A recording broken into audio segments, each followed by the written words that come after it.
Certaines bourses, en revanche, continuent à faire grise mine ce matin, comme Singapour, Karachi ou Ho Chi Minh Ville. Oui, les droits de douane supplémentaires qui doivent être imposés par Washington dès demain affolent toujours les marchés.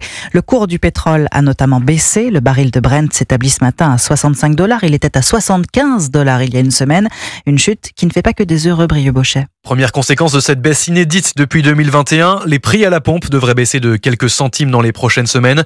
C'est sans doute la seule conséquence positive de cette instabilité économique, explique Philippe Chalmin, spécialiste des matières premières. Pour les grands pays du G7, peut-être à l'exception des États-Unis, c'est quand même la seule bonne nouvelle que l'on ait à se mettre sous la dent. La baisse des prix du pétrole, ça arrange tous les pays consommateurs et bien entendu, ça affaiblit les pays exportateurs. Et parmi eux, les États-Unis, le baril de pétrole américain est tombé à $59, en dessous du seuil de rentabilité des producteurs. Les mesures de Trump vont se traduire par au moins 1,5 voire à 2% de croissance en moins pour l'économie américaine. Tout ça, on le retrouvera dans la demande mondiale de pétrole qui pourrait diminuer en 2025, ce qui sera un facteur à la baisse des cours. Mauvaise nouvelle plus largement pour l'économie mondiale. Des cours du pétrole en baisse sont le signe d'une faible demande internationale et donc d'une activité ralentie.